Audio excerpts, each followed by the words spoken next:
Hi. How are you? Oh my God, applause and everything. This must be my lucky day. This is why I love Chicago. When I'm on the road and I have a down day, I sometimes like to do a group reading to get people together that would not be able to travel to Long Island for a reading. Thank you so much for coming today. So before I get started, I just want to thank you all for allowing me to share my gift with you all today, but more importantly, for trusting me with the souls of your departed loved ones. The thing that I like about group readings is that some people might be skeptical or might not understand about the other side. And to watch someone heal right in front of you, that's why I continue to do what I do. Whatever happens in these next few moments, you will leave here today with peace and comfort.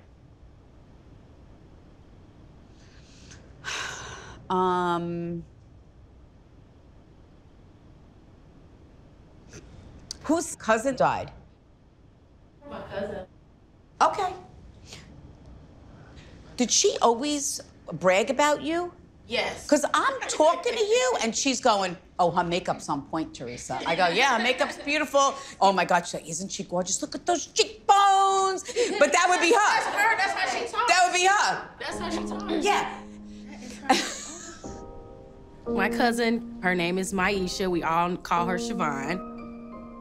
Teresa said she was praising me. She did that in life because of things I do for a living. I'm a singer, so she'd be like, listen to my cousin's music, listen to this, look at her videos, look at her, she's on point. I'm like, yes, girl. Thank you, Siobhan. She's just an awesome person, big, bright spirit, super into fashion, hair. My cousin was like a sister to me. We would talk on the phone for 3-4 hours, nonstop about any and everything. Just laugh, laugh, laugh, like, at everything. Were you supposed to be with her?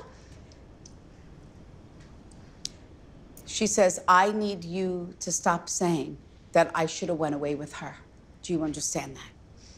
Or that plans were different, that I never would have died. My cousin, she made a little joke like, well, whatever time I got left, let's go ahead and travel. I want to go to Texas or something.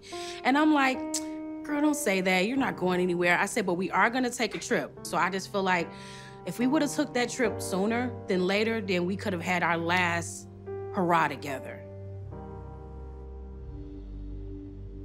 Well, how do you connect with the kidney? Because she shows me she just collapsed. Yeah. She was sick for a long time. She had kidney issues. I just didn't expect her to die like that. She died at home. She fell out of the bed. She says, and I was trying to get up, but the light called me.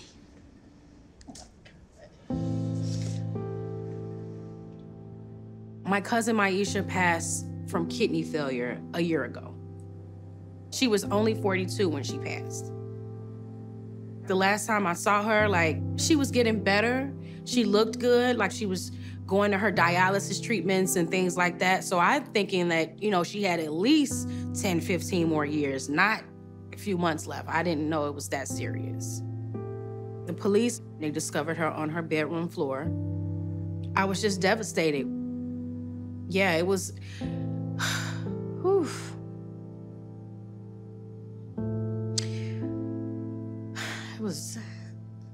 It's still unbelievable.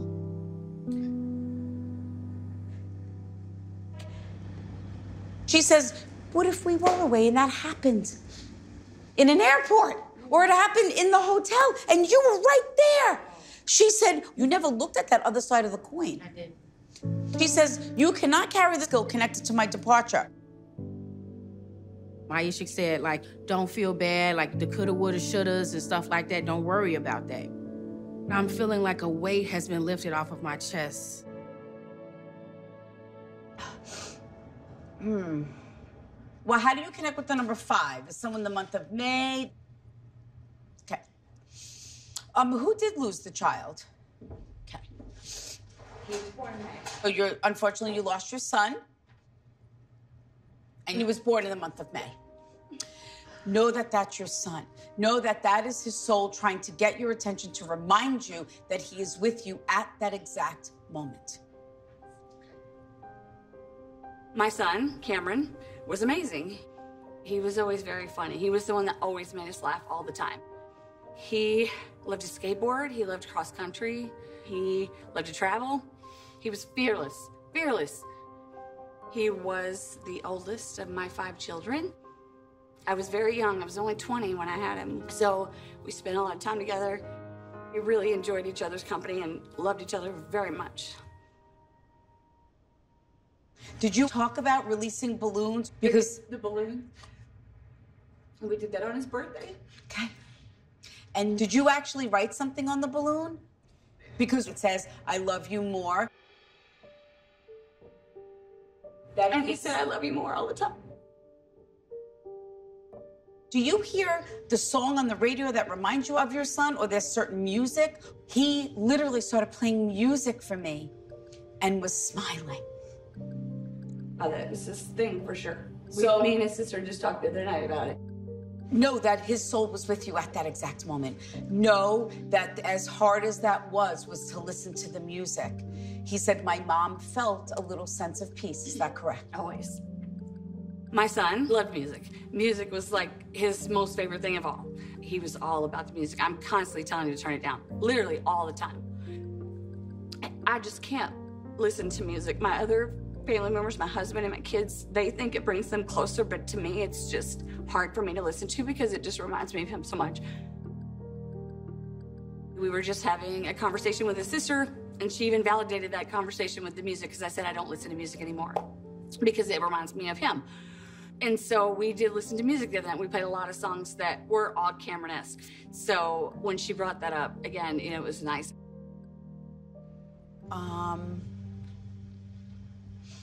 He said to me, even though we were apart, he says, I want you to look at it that we did everything that we could. Do you understand that? Mm-hmm.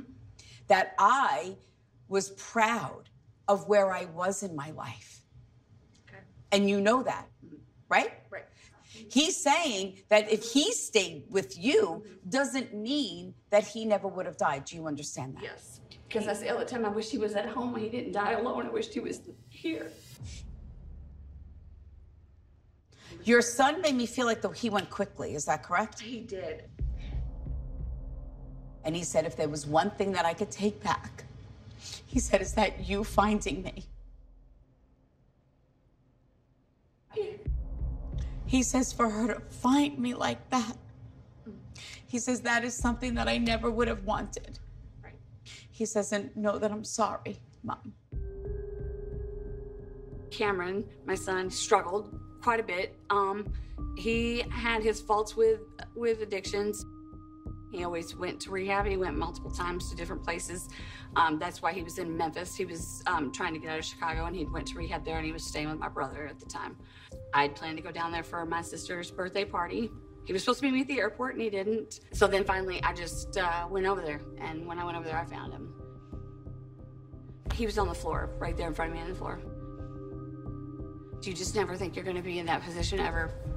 It was obviously the worst day of my life, yeah.